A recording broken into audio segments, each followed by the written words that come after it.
Assalamualaikum warahmatullahi wabarakatuh. Alhamdulillah wassalatu wassalamu ala Rasulillah wa ala alihi wa sahbihi wa mawala. Bapak Ibu jamaah Masjid Babul Jannah dan pemirsa yang dimuliakan Allah. Sebelumnya mari kita panjatkan puji dan syukur kehadirat Allah Subhanahu wa taala.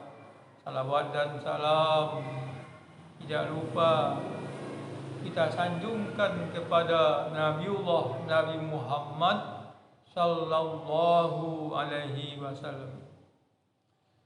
Bapak Ibu pemirsa yang dirahmati Allah ya. Alhamdulillah. Sampai hari ini, dengan hari ini, hari Ahad, kita sudah melaksanakan puasa Ramadan hari yang keempat. Nah, untuk itu mari kita selalu berdoa agar di bulan suci Ramadan ini kita diberi kesehatan, diberi keselamatan dan panjang umur serta berkah ya, oleh Allah Subhanahu wa taala dalam menjalankan ibadah puasa Ramadan. Bapak Ibu rahimakumullah ya. Dasar kewajiban atau dalil untuk menjalankan ibadah puasa tercantum dalam Al-Quran surat Al-Baqarah ayat 183. A'udzubillahi minasyaitonir rajim. Bismillahirrahmanirrahim. Ya ayyuhalladzina amanu kutiba alaikumus syiyam kama kutiba alal ladzina min qablikum la'allakum tattaqun. Artinya wahai orang-orang yang beriman, diwajibkan atas kamu, kepada kamu asyam, berpuasa, kama kutiba alal ladzina min qablikum, sebagaimana yang sudah diwajibkan atas umat sebelum kamu, la'allakum tattaqun, mudah-mudahan, moga-moga kamu menjadi orang yang bertakwa. Pemirsa rahimakumullah ya. Dalam ayat ini ada 3 kata yang perlu kita pahami selain sejarah puasa. Yang pertama iman. Yang kedua syam. Syam artinya puasa. Puasa itu adalah termasuk ibadah. Ibadah rukun Islam yang keempat. Kemudian takwa. Nah, takwa itu buah hasil dari akhlak. Nah, akhlak itu sendiri adalah ihsan, artinya perbuatan baik. Nah, kesimpulannya ya, Al-Quran surat Al-Baqarah ini bicara tentang iman, tentang Islam dan ihsan. Bapak Ibu rahimakumullah ya. Baiklah ya, dalam kesempatan ini saya sedikit menerangkan tentang iman saja. Iman itu sebagaimana yang terdapat dalam hadis riwayat Ibnu Majah, ma'rifatin bil qalbi, keyakinan atau pengetahuan dalam hati. Keyakinan kepada siapa? Sudah barang tentu yang pertama, keyakinan kepada Allah Subhanahu wa ta'ala. Lalu siapa Allah? Allah itu yang mengatakan dirinya sendiri dalam Al-Quran surat Toha ayat 14 ya. Innani ana Allah la ilaha illa ana fa'budni wa aqimis shalah li zikri. Sungguh aku ini Allah, tidak ada Tuhan selain aku, maka sembahlah aku, beribadahlah kepadaku, dan dirikanlah sholat. Kemudian di surat Al-Ikhlas ya, kita sudah sama-sama hafal, sudah tahu Allah katakan, kul, katakan wahai Muhammad, huwallahu ahad, dianya Allah ahad, esa, tunggal. Allahu samad, Allah itu tempat bergantung kebutuhan alam semesta ini, termasuk kebutuhan manusia di dalamnya. Semua tergantung kepada Allahus Samad. Allah itu yang lam yalid, Allah tidak diperanakan, tidak punya ibu. Ya. Walam yakul. Kemudian Allah lam yalid walam yulad, Allah tidak beranak, mohon maaf, walam yulad, dan Allah tidak diperanakan. Walam yakul lahu kufuwan ahad, dan tidak satupun yang menyerupai Allah Subhanahu wa ta'ala. Bapak Ibu jamaah Masjid Babul Jannah rahimakumullah ya. Sekarang pertanyaannya, adakah manusia yang tidak percaya kepada Allah? Jawabannya ada, banyak. Siapa mereka? Apa kelompoknya? Yang pertama yang sudah jelas-jelas itu negara komunis, negara yang tidak mengakui ada Tuhan, tidak mengakuinya, tidak percaya kepada Tuhan Allah Subhanahu wa ta'ala. Contohnya negara RRT, Republik Rakyat Cina. Sekarang ini konon ya, jumlah penduduknya 1 miliar lebih kurang.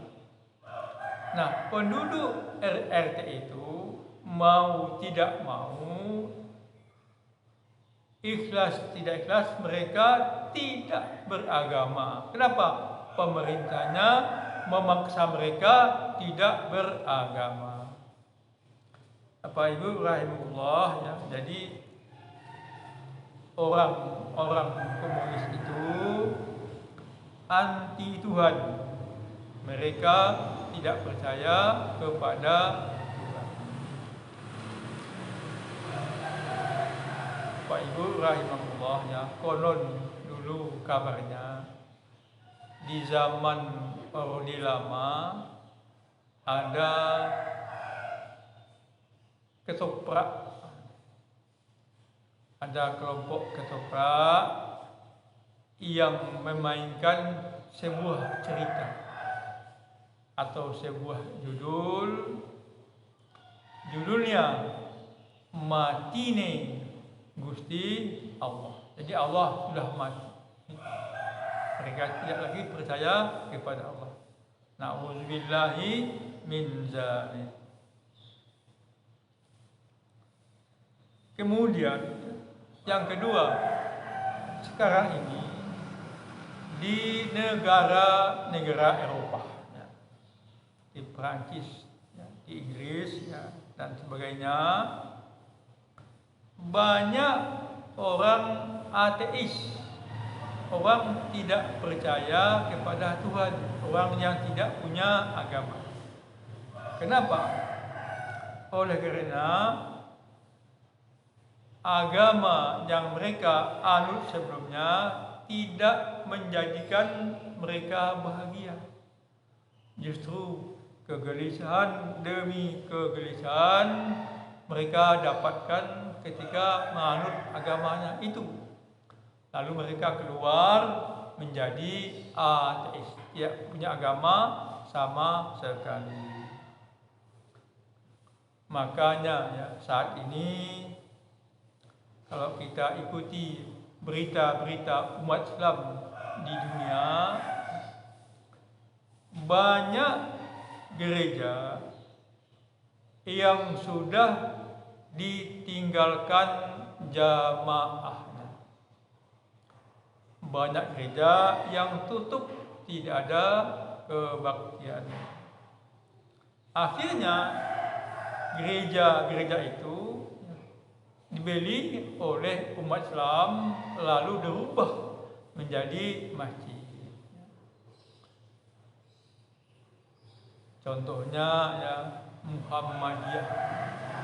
Alhamdulillah ya, Persyarikatan Muhammadiyah sudah membeli gereja di Spanyol lalu dirubah menjadi masjid untuk beribadah kaum. Nah, tidak ketinggalan juga ya orang-orang Minangkabau atau orang Padang yang di perantauan, yang merantau ke luar negeri, ke Sydney, Australia, ya. Mereka juga sudah membeli gereja lalu dirubah menjadi masjid.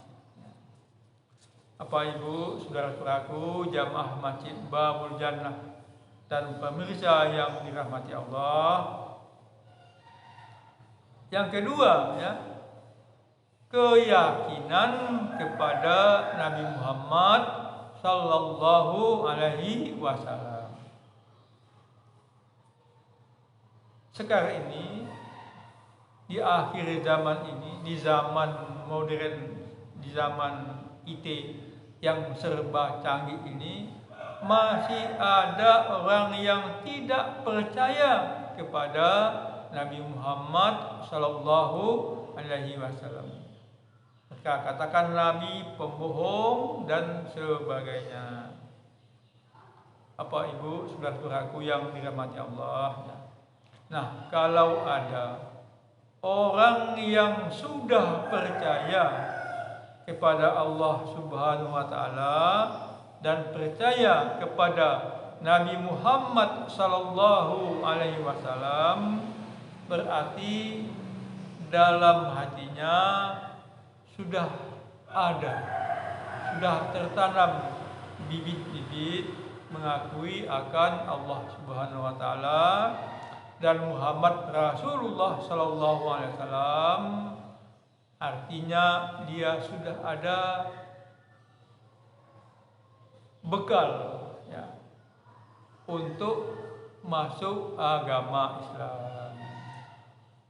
Nah, untuk dia menjadikan orang beragama Islam ya, Maka pengertian iman yang kedua adalah qaulun bil lisani. Iman itu diucapkan dengan lisan, dengan lidah. Yaitu apa? Mengikrarkan dua kalimat syahadat. Kalau di Indonesia saat ini, kalau kita mengikrarkan, kalau ada orang yang mengikrarkan dua kalimat syahadat, ya, yang dinamakan mu'alaf, dicatat di kantor urusan agama tempat mereka masing-masing. Ya, mereka mengucapkan asyhadu an la ilaha illallah. Aku bersaksi bahwa tidak ada ilah, tidak ada Tuhan, tidak ada sesembahan illa Allah, kecuali Allah. Wa asyhadu anna Muhammadan abduhu wa rasuluh. Dan aku bersaksi bahwa Muhammad itu hamba dan utusannya. Nah, setelah itu baru sah dia menjadi orang Islam, sah dia menjadi pemeluk agama Islam. Apa Ibu rahimullah, ya, kalau di Indonesia kaitannya dengan administrasi negara, maka KTP-nya sudah bisa diganti, yang tadinya beragama non-Islam menjadi agama Islam. Apa Ibu rahimullah, ya. Ada orang beriman kepada Allah dan beriman kepada Rasulullah, tapi mereka tidak mengucapkan dua kalimat syahadat, dua kalimah syahadat, ya, maka dia belum dikatakan orang Islam, belum dikatakan menjadi pemeluk agama Islam. Kenapa? Mereka tidak mengikrarkan keimanannya itu, ya, secara lisan. Tidak cukup di hati, tapi juga diikrarkan. Contohnya siapa? Pak Ibu rahimullah, ya, kita sudah sama-sama tahu orang yang dekat sendiri dengan Nabi Muhammad Sallallahu Alaihi Wasallam, orang yang membelanya mati-matian, orang yang melindunginya dengan segenap jiwa raganya, ialah paman beliau sendiri, Abu Talib.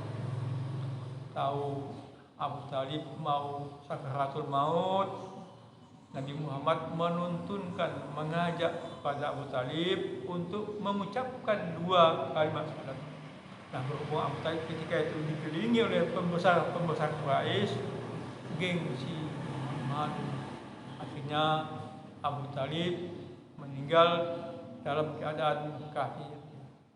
Nabi Muhammad sedih luar biasa, sampai Nabi berdoa kepada Allah agar kelak nantinya Abu Talib di dalam neraka mendapat siksaan yang ringan. Apa Ibu rahimahullah, ya. Nah, pengertian iman berikutnya yang terakhir, yang ketiga, wa amalum bil arkan. Iman itu diamalkan dengan perbuatan. Nah, satu di antara amal itu ialah puasa yang sedang kita jalani. Apa Ibu rahimahullah, oleh karena itu mari kita laksanakan, kita kerjakan puasa ini dengan sungguh-sungguh, dengan setulus hati, hanya mengharap ridho Allah Subhanahu wa Ta'ala. Insya Allah, kalau kita puasa dengan hati-hati, sungguh-sungguh niat ikhlas karena Allah Subhanahu wa Ta'ala, diampuni dosa-dosa kita yang sudah berlalu. Siapa di antara kita yang tidak punya dosa? Kita ini manusia lemah, ya, manusia dhaif, manusia yang suka tergelincir, manusia yang suka lupa, manusia yang suka tergoda, ya. Dalam hadis dikatakan man shoma ramadhana imanan wa ihtisaban ghufira lahu ma taqaddama min dzambi. Barang siapa yang berpuasa karena iman wa ihtisaban dan harap ridho Allah Subhanahu wa taala, ghufira Allah mengampuni dosanya. Ghufira lahu ma taqaddama min dzambi, dosanya yang sudah berlalu. Sekian, ya, terima kasih atas perhatiannya. Mohon maaf atas segala kekurangannya. Billahi fi sabilil haq fastabiqul khairat. Assalamualaikum warahmatullahi wabarakatuh.